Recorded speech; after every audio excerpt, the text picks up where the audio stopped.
Welcome to the Retirement Made Easy podcast, a show created to be your go-to source for straightforward retirement advice. Best of all, it is presented in a language that you can understand. Are you ready for some straight talk on retirement planning without all the fluff? Well, you found the right podcast. Here's your host, certified financial planner, Greg Gonzalez. This is the Retirement Made Easy podcast, and I'm your host, Greg Gonzalez. On this episode, this is episode number 129. We're going to be talking about a variety of topics this week. We're going to be talking about pensions declining in this environment. We're also going to be talking about gifting and what the tax laws are if you're trying to gift money to people during this holiday season. I can't tell you how many times someone has said to me, I don't want to gift them too much money because then I got to pay taxes on the gift. Or will somebody else have to pay taxes when I give them a gift of money? So we're going to talk about that on today's episode. And lastly, I'm going to talk about three different scenarios, three different clients that we used smart tax planning to stack the odds in their favor. And their minds were absolutely blown because they had no idea that these strategies even existed. So we'll end the episode with those. So before we get into the meat and potatoes of this episode, I wanted to remind listeners to check out our website, retirementmadeeasypodcast.com, retirementmadeeasypodcast.com. While you're there, you can submit your listener questions. You can listen to all the previous episodes right there on the website.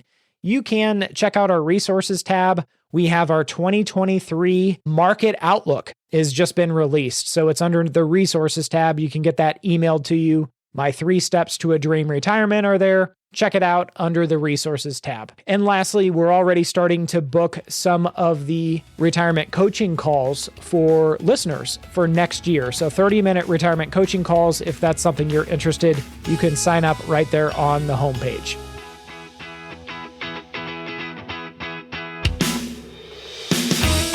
All right, enough of that. Let's jump into today's episode. First off, I wanted to kind of give an update on pensions. I have reviewed 3 different pensions over the past probably month and a half. And in all 3 different pension scenarios where we're updating the figures for a client that hasn't yet retired, looking at their pension projections, their lump sums, and or their monthly annuity option are all down. What do I mean by that? Well, we have clients kind of run their pension projections at least once a year to kind of check to see, are they still on track? Have they increased or decreased? And in all 3 of these cases for these clients of ours, their pension estimates all went down. And why did they go down? Well, so many of these clients, all 3 of them were like, well, this can't be the case. Normally, the longer you work for a company or an organization, the higher your pension benefit gets. Every year you work, it should be going up and up and up.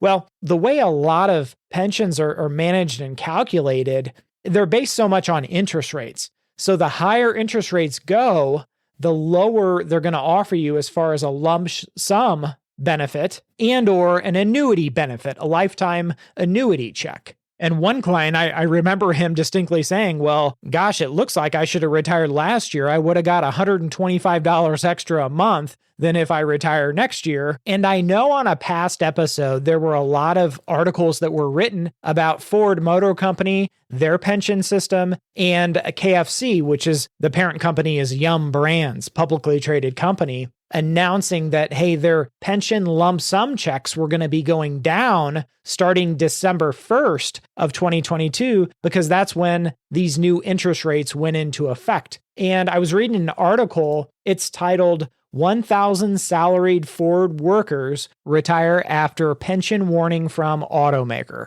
And I will say, after reading this article, kind of hats off to Ford, they sent out a memo that says, if you were considering retiring or choosing the lump sum option, it is important to understand the impact of higher interest rates on your individual lump sum amount should you retire after December 1st, 2022, Ford said in this memo. And the memo was called Important Information Regarding Your Pension. And what they're trying to warn people is to say, hey, if you take the lump sum option in 2023 versus now in 2022, the pension lump sum value is going to be between 20 and 25% lower. So they're kind of giving you a heads up. And, 1,000 people, salaried employees from Ford, they said, hey, I'm going to take this pension lump sum option when it's 20 to 25% higher by retiring December 1st of this year, 2022, instead of waiting until next year when it drops. So you really got to, be cognizant of these changes and really try to do what's in your best interest. And of course, interest rates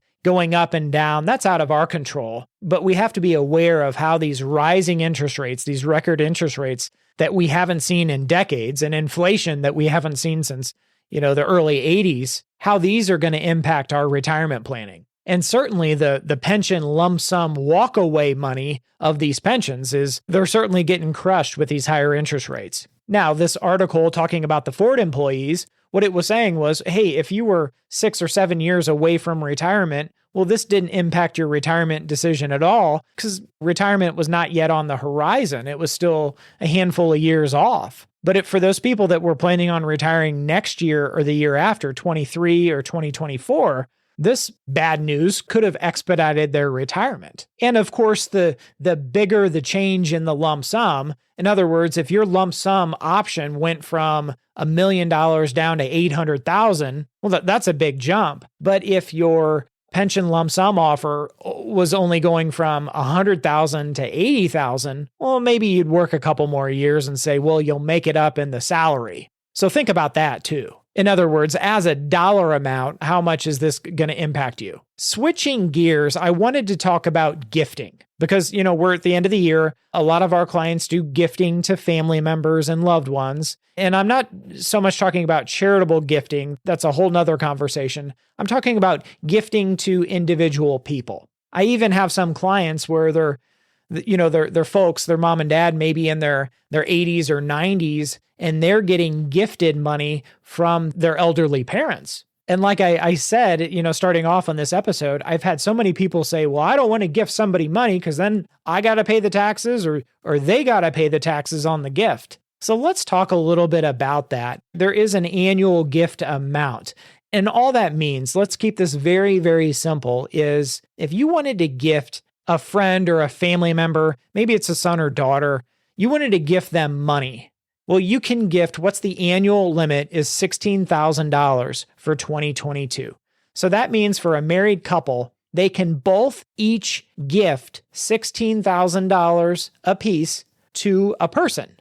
So if, let's just look at a couple, they had a son and daughter, that means mom and dad can both gift $16,000 apiece to their son. So that's the son gets 32 grand. And then the daughter would also get 32 grand as a gift. Why are we saying $16,000? I thought you could gift more than that. Well, you can, you certainly can, but $16,000 is the annual limit you can gift one individual without filling out a gift tax form that gets filed with your taxes. So to keep it simple, what a lot of people do is mom and dad will each gift $16,000 to somebody or up to, you don't have to do the whole amount, but that way you don't have to fill out that form and monkey with your taxes. It's not going to impact your taxes or your son or daughter's or friends' taxes in any way. Now, there is what's called a lifetime gift exemption. What the heck does that mean? That's Greek to a lot of people. What that means is there's basically a lifetime gift allowance that you're able to gift another individual, and that amount is incredibly high. You can gift up to $12,060,000 to another individual. Now, if you're going to gift, again, over $16,000 in a single year, you need to fill out that gift tax form when you file your taxes. And what that form is trying to do is to try to keep an accounting of how much you've gifted somebody over your lifetime, and is it up to that $12,060,000? Now, one thing that I'll point out is you cannot gift retirement accounts. I've had a lot of clients want to do that. They want to gift like a portion of their IRA or their entire Roth IRA. They just want to gift that to a son or daughter, family member, loved one. You cannot gift retirement accounts.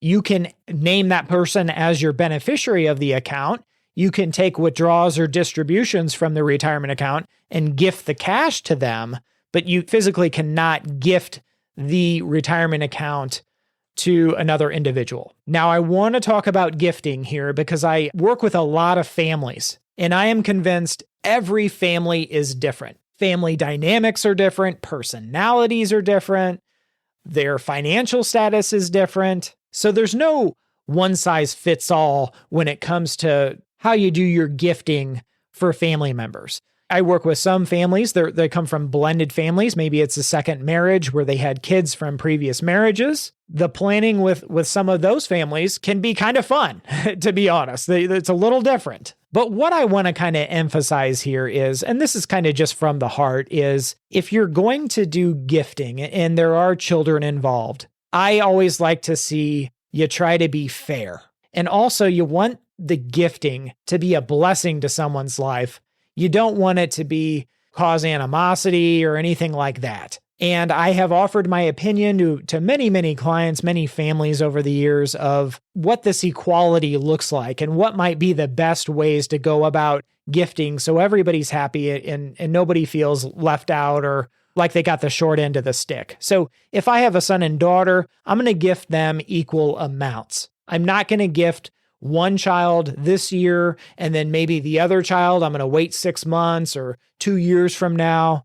You want to be fair about it. Gifting is something that can really bring people together and families together, and it shows how much you care and are trying to help somebody's situation. But if you do it the wrong way and you're not being fair or conscious of somebody else's feelings, sometimes it can have the opposite effect. And I just want to emphasize that if you're going to be doing this gifting, do it in a way that is fair. And I'll give you a perfect example when it comes to loaning money. This is not necessarily gifting, but it is in one respect. I only have a daughter at this point, but let's say I have a son and daughter. If I decide that I want to loan my daughter $10,000, based on my experience, in life, I would say it's only fair to offer the same loan to the son. And this is why I say this. Because I have seen over and over and over examples of son or daughter not repaying the loan, and then it becomes a gift. And you actually have to report that on your taxes.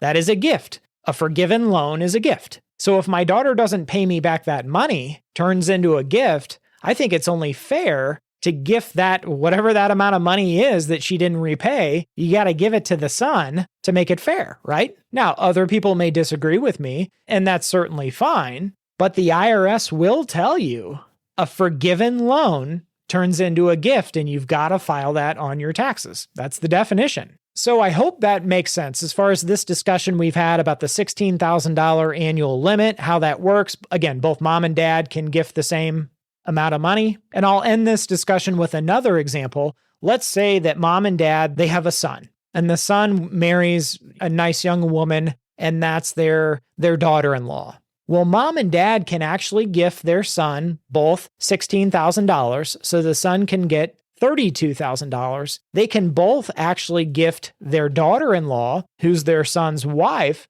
each $16,000. So the daughter-in-law would then get gifted up to $32,000. So between the two of them, the son and his wife have $64,000 of gifts, and nobody has to report it on their taxes. Now, of course, wouldn't it be great to have that, financial ability to do that kind of generous gifting? Not very many people can, except for the wealthy, but it just gives you a good example of what can be done with our gifting laws that we're under right now. All right, I wanted to switch gears and end this episode with 3 different specific examples of clients we've been working with lately and some of the tax strategies and really some of the planning that has just wowed them. It has blown their mind that this kind of stuff can be done, but I like these strategies so much that I thought we would share them. So this first individual that we're working with, this is a new client, actually a listener of the podcast. He's a high income earner, and I'm not going to give his name for privacy reasons, but his income is north of $350,000.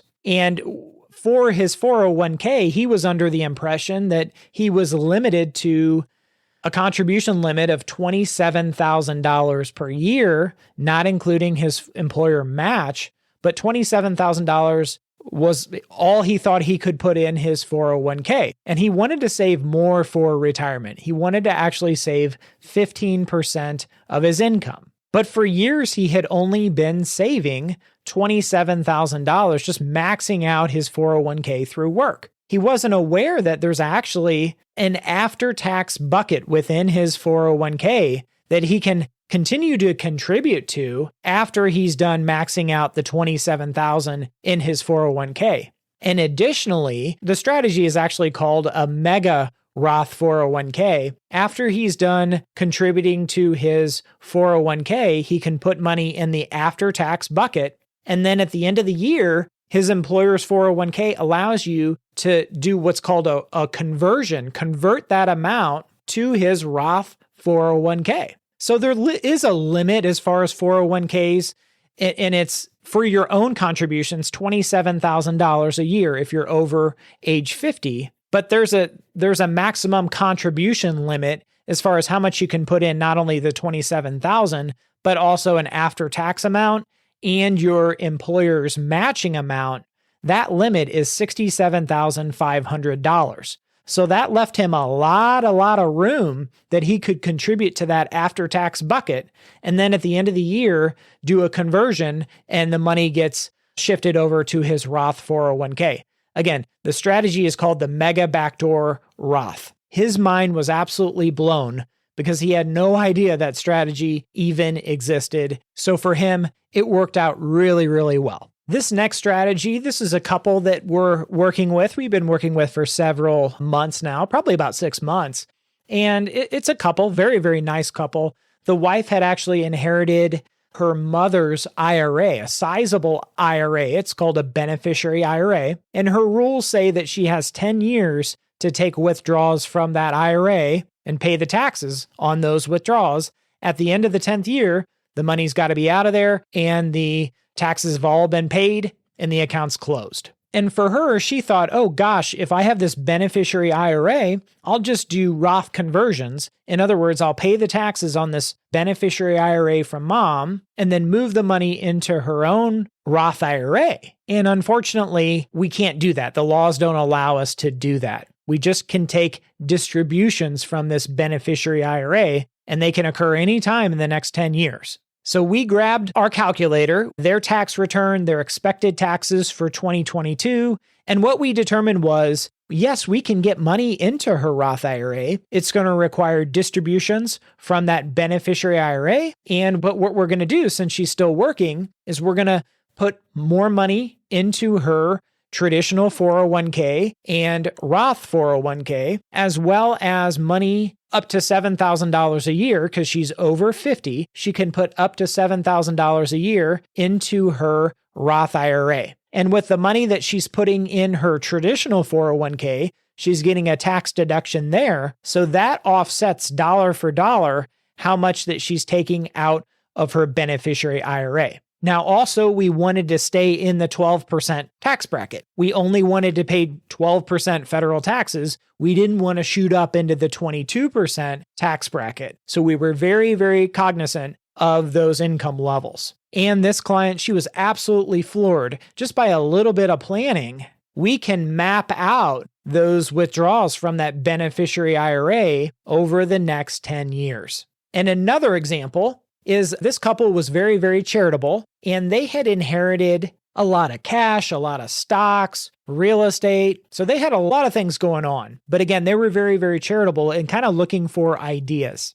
So one of the things that we recommended to this nice couple is to kind of look at the appreciated stock. In other words, the stock that they had that was up in value a lot, if they cash it out, they would pay long-term capital gains. And at their tax rate, that would actually be 20%. So our recommendation was to use that appreciated stock, not the cash, to fund a donor advised fund. And that way it would help them with two things. Number one, with their charitable giving, and they could do that. They could get the tax deduction this year in 2022. And then that donor advised fund, they could kind of make the decisions and call the shots on how that donor advised fund was doing the giving year after year for the next several years. And that way they didn't have to pay the capital gains on that appreciated stock. And additionally, they were able to do a big enough amount into that donor advised fund that they were able to do a Roth conversion of $30,000 on the side. And essentially it wiped out the taxes, moving money from their IRA to their Roth IRA. It opened up this opportunity to do a tax-free Roth conversion. So sometimes these goals that we have, they go hand in hand and they open up opportunities that maybe we weren't even thinking of. And I'm going to tell you right now, I am becoming a bigger fan of those donor advised funds, especially when you can open them up. They help with a big tax deduction in 1 year, and then we can do our charitable giving out of that donor advised fund, not only this year, but in the years to come. And what we're seeing right now is the big opportunity with those donor advised funds is the money that's in there as it grows and grows. The taxes, since it's earmarked for charities, right? 501c3s, all the growth that you get, all the interest, it's all going to be tax-free and able to be gifted later on. And so with interest rates being higher, if we're getting 3.5%, 4% out of those, and our donor advised funds are invested very, very conservatively, but at least they're growing. The money that's in there that's yet to be gifted, at least it's still compounding and growing for you so that more money can be gifted in the future. So what a great opportunity. Donor advised funds for those people that are charitable. I would definitely take a look at those. Hey, I hope this episode of the Retirement Made Easy podcast has been insightful. I know we were hopping from one topic to the next. It was kind of like rapid fire, but I kind of like it that way. I like, sharing different examples. These are real life stories that hopefully you can learn from and some people out there can implement and utilize. But whether it's gifting to individuals, charitable giving, or even just updating your retirement plan with the changes in the pensions, it all ties into accomplishing your financial goals. And so many of our clients use the term financial independence, where, okay, they've built this retirement plan, they've saved, they've sacrificed it, they've invested, they've planned, they've done the important planning that goes into it, and they've got to a point where they've achieved financial independence. They can literally live on what they have built and accumulated over the years, and they don't need that paycheck to live the life that they want in retirement. They can survive and thrive based on the resources that they've built on their own. And that's, to me, what financial independence is. That's what that financial peace of mind means to most people out there. And it's my hope with this podcast that, we can get you one step closer to getting to the point of financial independence. We'll see you next time for another episode of the Retirement Made Easy podcast. And remember, always dream big. The opinions voiced in this material are for general information only and are not intended to provide specific advice or recommendations for any individual. To determine which investments may be appropriate for you, please consult your attorney, tax advisor, or financial advisor prior to investing. This is a hypothetical example and is not representative of any specific investment. Your results may vary. All performance referenced is historical and is no guarantee of future results. All indices mentioned are unmanaged and may not be invested into directly. The SmartVestor program is a directory of investment professionals. Neither Dave Ramsey nor SmartVestor are affiliates of St. Louis Retirement Advisors or LPL Financial. There is no guarantee that a diversified portfolio will enhance overall returns or outperform a non-diversified portfolio. Diversification does not protect against market risk. All investing involves risk, including loss of principal. No strategy assures success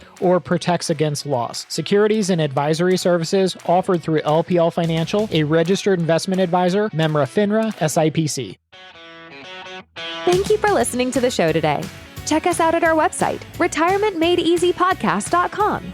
And if you want some help from Greg, submit your questions at the bottom of the page or sign up for a 30-minute retirement coaching session with Greg. We'll see you next week.